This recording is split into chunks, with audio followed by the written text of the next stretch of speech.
నవ్విపోదురుగాక నాకేటి సిగ్గు అన్న చందంగా మారింది చంద్రబాబు తీరు. ప్రతి అంశంలోనూ తన స్వార్థం కోసం యూటర్న్ తీసుకునే చంద్రబాబు మావిగన్ ప్రతిపాదన పైన కూడా యూటర్న్ తీసుకున్నారు. కొద్ది రోజులుగా మావిగన్ ప్రతిపాదనను ట్రోల్ చేసి దానిపైన విమర్శలు చేసిన చంద్రబాబు ఇప్పుడు మావిగన్ని తాము ఎప్పుడో అమల్లోకి తెచ్చామంటూ ప్లేట్ ఫిరాయించారు. మావిగన్లోని మచిలీపట్నం, విజయవాడ, గుంటూరు నగరాలే సిఆర్డీఏ అంటూ పబ్లిక్గా బుకాయించేస్తున్నారు. సమైక్య ఆంధ్ర, ప్రత్యేక హోదా, ప్రత్యేక ప్యాకేజీ, ప్రధాని నరేంద్ర మోదీ, కాంగ్రెస్ కూటమి ఇలా అన్ని అంశాలపైన యూటర్న్ తీసుకుని అవకాశవాద రాజకీయాలకు రోల్ మోడల్ గా చంద్రబాబు అనేకసార్లు నిలిచారు. ఇప్పుడు మావిగన్ పైన చంద్రబాబు యూటర్న్ తీసుకున్నారు. అమరావతి రాజధాని పేరుతో 2 లక్షల కోట్ల ప్రజాధనాన్ని ఒకే చోట గుమ్మరించి వృధా చేయాలనుకున్న చంద్రబాబు ప్రతిపాదనపై సర్వత్రా విమర్శలు వెల్లువెత్తుతున్నాయి. ప్లాన్ బిగా వైఎస్ జగన్ వాస్తవిక దృక్పథంతో మచిలీపట్నం, విజయవాడ, గుంటూరు మధ్య రాజధానిని ఏర్పాటు చేస్తే బాగుంటుందని ప్రతిపాదించారు. అమరావతిలో 1,00,000 ఎకరాల భూముల్లో కేవలం మౌలిక వసతులకే 2 లక్షల కోట్లు ఖర్చవుతుందని చంద్రబాబు లెక్కలే చెబుతున్నాయి. ప్రస్తుత పరిస్థితుల్లో చంద్రబాబు ప్రతిపాదించిన అమరావతి నిర్మాణం పెద్ద గుదిబండగా మారుతుంది. అంతేకాదు అమరావతిలో నిర్మాణాల పేరిట ప్రజాధనాన్ని దోచుకుంటున్నారని, ఇదంతా ఏపీ ప్రజలకు, భవిష్యత్తు తరాలకు తీరని నష్టం కలిగిస్తుందని సవివరంగా వైఎస్ జగన్ వివరించారు. అమరావతికి ఖర్చు చేసే 2 లక్షల కోట్లలో కేవలం 10%తోనే మచిలీపట్నం, విజయవాడ, గుంటూరుతో కూడిన మావిగన్ ప్రాంతంలో రాజధాని భవనాలను, సదుపాయాలను ఏర్పాటు చేయొచ్చని వైఎస్ జగన్ స్పష్టం చేశారు. మావిగన్ అని చెప్పి ఈ 110 కిలోమీటర్లు ఈ ఎకనామిక్ కారిడార్ కింద, క్యాపిటల్ కారిడార్ కింద డిక్లేర్ చేసి ఆ కట్టే బిల్డింగ్లు ఆడ కట్టుకోకుండా ఇక్కడ కట్టయ్యా 2 లక్షల కోట్లలో నువ్వు పెట్టే అమౌంట్లో 10% ఇక్కడ పెడితే చాలయ్యా, ఆ రోడ్ల కనెక్టివిటీని కొంచెం ఇంప్రూవ్ చేస్తే చాలు, బ్రహ్మాండమైన రాజధాని ఇక్కడే తయారవుతుంది. డే 1 నుంచే రాజధాని వస్తుంది, ఒక గ్రోత్ ఇంజిన్ తయారవుతుంది.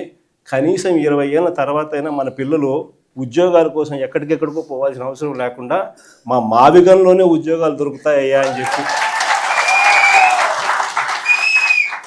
అని చిలకకి చెప్పినట్టు చెప్పినా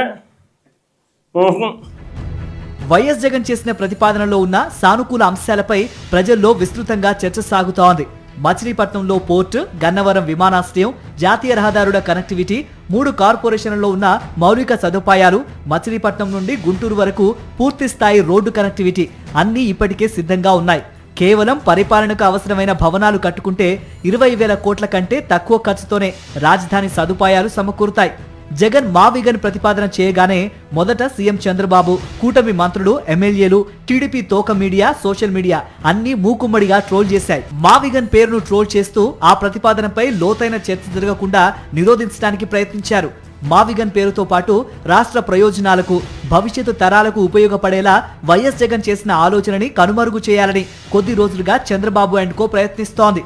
కానీ వైఎస్ జగన్ చేసిన వాస్తవిక ప్రతిపాదనపై ప్రజల్లో సానుకూలంగా చర్చ జరుగుతోంది. కేవలం 10% ఖర్చుతో మచిలీపట్నం నుండి గుంటూరు మధ్యలో రాజధాని సదుపాయాలు ఏర్పాటవుతున్నప్పుడు 2 లక్షల కోట్లు ఎందుకు వృధా చేయాలన్న చర్చ విస్తృతంగా జరుగుతోంది. అమరావతి కేవలం గుదిబండగా మారి భవిష్యత్తు తరాలకు భవిష్యత్తు లేకుండా రాష్ట్రాన్ని అప్పుల ఊబిలోకి నెట్టేసే ఓ భారీ స్కామ్ గా మిగిలిపోతుందన్న చర్చ సాగుతోంది. వైఎస్ జగన్ చేసిన వాస్తవిక ప్రతిపాదనపై సానుకూల చర్చ జరుగుతుండటంతో సీఎం చంద్రబాబు, ఆయన మంత్రులు, ఎల్లో మీడియా ఇప్పుడు ప్లేట్లు ఫిరాయించాయి. అసలు మావిగన్ అన్నది డిక్షనరీలోనే లేదని ఎద్దేవా చేసిన చంద్రబాబు మావిగన్లోని నగరాలన్నీ సిఆర్డీఏలోనే ఉన్నాయంటూ బుకాయించేస్తున్నారు.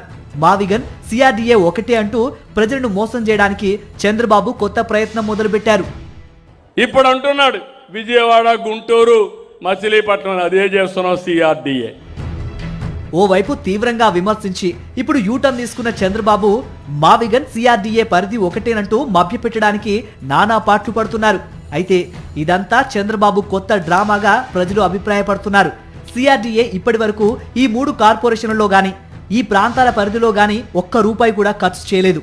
కేవలం అమరావతి సీడ్ క్యాపిటల్ కోసం తీసుకున్న భూముల్లో మాత్రమే ఇప్పటి వరకు నిధులన్నీ ఖర్చు చేసింది.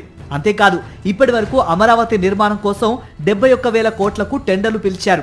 ఇవన్నీ కేవలం ఆ 29 గ్రామాల్లో జరుగుతున్న నిర్మాణాలకు మాత్రమే.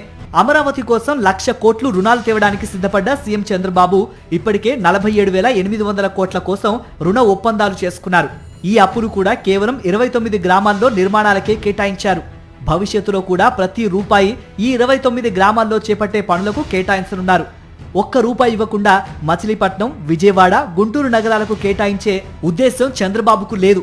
మావిగన్, సిఆర్డీఏ ఒక్కటే అంటూ మరోసారి మోసపూరితంగా మాట్లాడడంపై సర్వత్రా విమర్శలు వెల్లువెత్తుతున్నాయి. అమరావతిలో దోపిడీకి, వృధా ఖర్చులకు తెరదించాలన్న డిమాండ్లు రోజురోజుకి పెరుగుతుండడంతో చంద్రబాబు తాజాగా యూటర్న్ తీసుకున్నారని రాజకీయ వర్గాలు భావిస్తున్నాయి.